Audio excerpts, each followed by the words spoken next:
پاکستان اور دنیا کے دیگر ممالک کی طرح جرمنی کے دارالحکومت برلن میں قائم پاکستانی سفارت خانے میں بھی 73ویں یوم آزادی کے موقع پر پرچم کشائی کی گئی اور کیک کاٹا گیا۔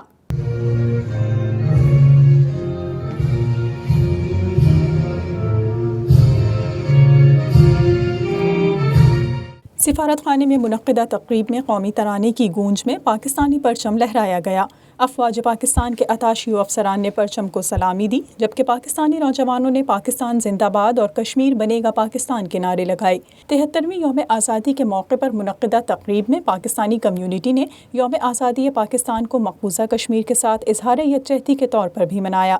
پاکستانی سفارت خانے میں آج ہونے والی اس تقریب میں برلن میں مقیم پاکستانی کمیونٹی، سیاسی و سماجی تنظیموں، سفارت خانے کے افسران، عملہ، ان کے اہل خانہ اور اسٹوڈنٹس نے شرکت کی۔ لإيلاف قريش إيلافهم رحلة الشتاء والصيف فليعبدوا رب هذا البيت الذي أطعمهم من جوع وآمنهم من خوف۔ تقریب کا باقاعدہ آغاز تلاوت قرآن پاک سے کیا گیا۔ فرسٹ سیکریٹری سارہ اعجاز نے مقبوضہ کشمیر کے عوام کے ساتھ یکجہتی کا اظہار کیا اور صدر و وزیر اعظم پاکستان کی جانب سے اوورسیز پاکستانیوں کو بھیجے گئے پیغامات پڑھ کر سنائے۔ تقریب سے سفیر پاکستان ڈاکٹر محمد فیصل نے اپنے خیالات کا اظہار کرتے ہوئے کہا کہ آج 73ویں یوم آزادی پر پورے پاکستان اور اوورسیز پاکستانیوں کو مبارکباد دیتے ہوئے اس خوشی کو پانے کی جدوجہد آج بھی کشمیری قوم اپنی قربانیاں دے کر ادا کر رہے ہیں۔ گزشتہ 7 دہائیوں کے سفر کے دوران ہمیں مختلف چیلنجز کا سامنا رہا ہے۔ ہم خارجی اور داخلی محاذوں پر مشکلات سے نبرد آزما رہے ہیں۔ ہندوستان میں مسلمانوں کے ساتھ روا رکھے جانے والا امتیازی سلوک کسی سے چھپایا نہیں جا سکتا۔ انہوں نے کہا کہ آزادی کتنی بڑی نعمت ہے۔ بھارت کا مقبوضہ جموں و کشمیر میں ان کی آزادی کو طاقت کے پر کچلنے کی کوشش انتہائی ناقابل قبول ہے۔ کشمیری خاص طور پہ مقبوضہ جموں اور Kashmir Indian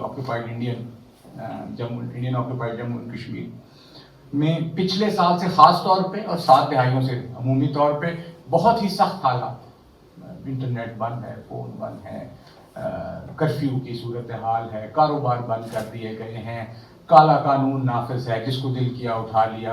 illegal Indian actions کے تحت آپ کا خیال ہے کہ 370 آرٹیکل کو آپ ختم کر کے تلف کر کے اور سارے معاملات ختم کر دیں گے، جو ہو نہیں سکتا۔ سفیر پاکستان نے کہا یوم آزادی کا مقصد تجدید عہد وفا کرنا ہے۔ ہم قائد اعظم محمد علی جناح اور دیگر بانیان پاکستان کو خراج عقیدت پیش کرتے ہیں، جن کی بدولت ہمیں آزاد فضا میں سانس لینا میسر آیا ہے۔ ہم کشمیر میں بھارتی جارحیت کو مہذب دنیا کو دکھانا چاہتے ہیں کہ مسئلہ کشمیر کو حل کرنے میں اپنا کردار ادا کرے۔ ڈاکٹر فیصل نے اس بات کا بھی اعادہ کیا کہ پاکستان اور اس کی عوام مقبوضہ کشمیر کے مظلوم عوام کے ساتھ کندھے سے کندھا ملا کر کھڑی ہے اور پاکستان مقبوضہ کشمیر کے مظلوم عوام کے ساتھ سفارتی، سیاسی اور اخلاقی مدد جاری رکھے گا۔ انہوں نے کہا کہ قوم کے ہر طبقے کے افراد کو ذاتی مفادات سے بالاتر ہو کر کام کرنا چاہیے تاکہ ملک ترقی کی راہ پر گامزن ہو سکے۔